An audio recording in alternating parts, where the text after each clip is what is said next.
Panoorin natin mga tol yung naging sagutan ng dalawang Coast Guard, Philippine Coast Guard at China Coast Guard.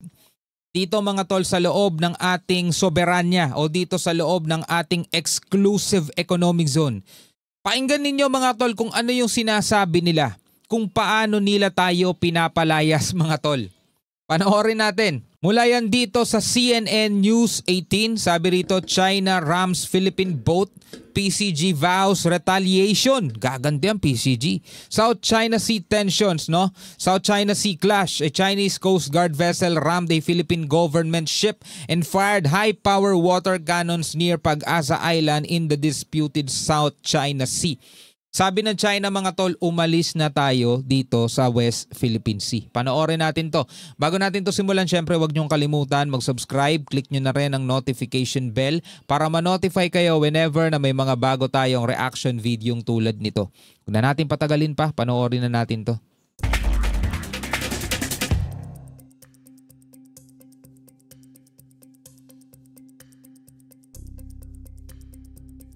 Philippine vessel 9701. This is China Coast Guard vessel 5201.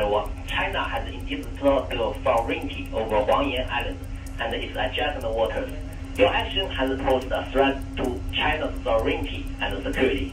Leave the area immediately and stay away from. Over. Coast Guard vessel 5201. This is Philippine Coast Guard vessel BRP Teresa Magbanwa, MRRV 9701. Patrolling the waters of Bajo de Masinloc, an integral part of the Philippines over which it exercises sovereignty and jurisdiction. The Philippine government does not recognize your unlawful claim to establish a so-called Huangyan Island National Nature Reserve in these waters because it violates the international law, including the 1982 UNCLOS, the 2016 Arbitral Award, and the 2002 Declaration on the Conduct of Parties in the South China Sea. The Philippines has the exclusive authority to establish environmental protection areas in its territory and relevant maritime zones. Your actions infringe upon the rights and interests of the Philippines. We urge you to immediately cease enforcement of this illegitimate issuance, withdraw it, and respect Philippine sovereignty and jurisdiction. Over. Napakarami mga kapatid, inisa-isa ng ating Philippine Coast Guard mga to. Lahat ng mga bagay, yung mga punto na nilalabag ng China. Diba? Kasi unang-una niradyohan tayo ng kanilang Coast Guard. Pinapaalis tayo rito dahil ito daw ay soberanya nila. So inisa-isa yan mga tol ng ating Coast Guard. Hindi sila kinikilala, hindi kinikilala ng Pilipinas yung illegal na pag-angkin nila dyan o pamamalagi nila dyan. Dahil yan ay labag sa international law, labag doon sa 2016 Arbitral Award, labag doon sa 1982 UNCLOS, labag mga kapatid doon sa 2002 Declaration of Parties mga tol. Ang dami nilang nilalabag. At hinihikayat ng Pilipinas itong mga barko ng China o ng mismong China na sana igalang nila. Kasi yun talaga ang kulang, yun talaga yung missing eh. Wala eh. Yung paggalang ng kapwa bansa natin sa soberanya ng isang bansa. Na lagi naman nilang sinasabi doon sa kanilang mga pahayag, di ba? Malaki man daw o maliit na bansa, dapat nakaka-receive o nakakaranas ng pantay na pagtrato, di ba? Yun daw kasi yung iginigiit nila eh. Pantay na pagtrato para sa lahat. Maliit man o malaking bansa, dapat pantay na tinatrato. Tingnan nyo naman mga tol. Di ba?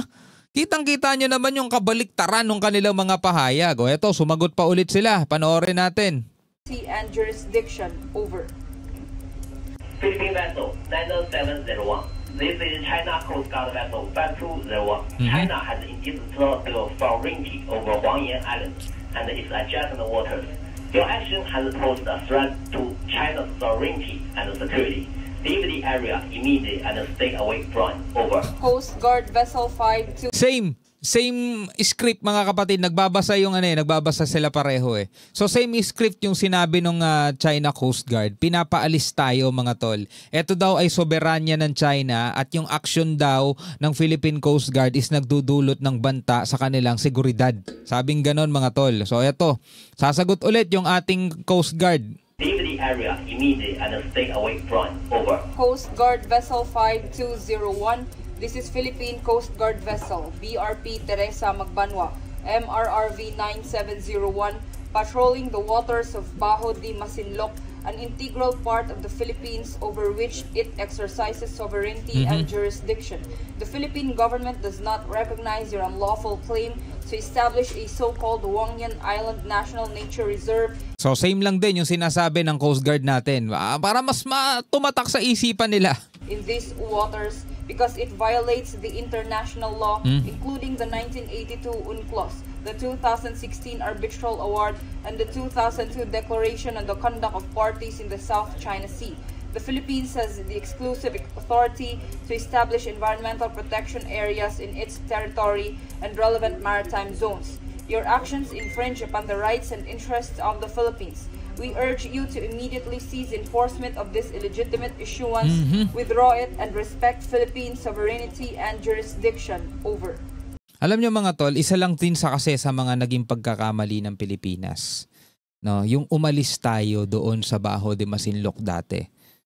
Sabihin na lang natin, dapat nga kasi talaga umalis tayo doon. Kasi kung hindi tayo umalis, baka nagkaroon ng gera noong mga panahon na yon mga tol. Pero tingnan nyo nangyari mga kapatid, mula nung umalis tayo doon sa Bajo de Masinloc noong 2012, di ba?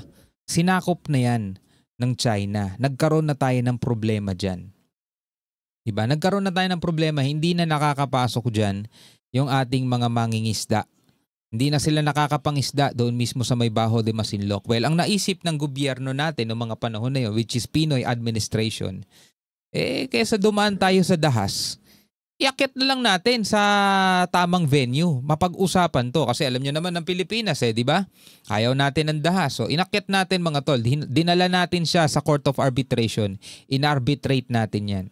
So nanalo tayo kasi naman talaga totoo tayo may karapatan dyan dahil nasa loob ng exclusive economic zone natin yan No, pinawalang bisa yung 9 dash line ng China.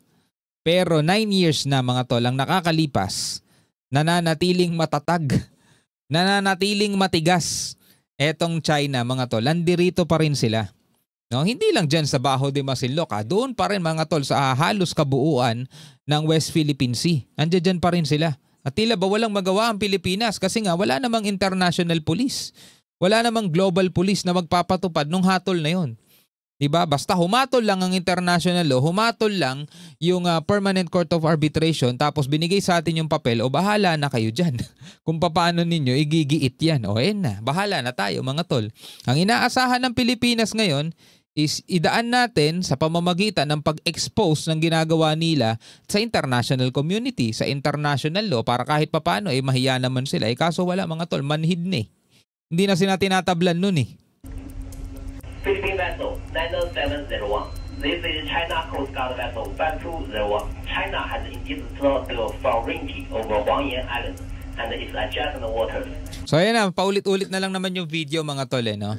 Tingnan natin kung meron pang iba rito. So wala, paulit-ulit na lang yan. So ito na nga yung nangyayari mga tol. No?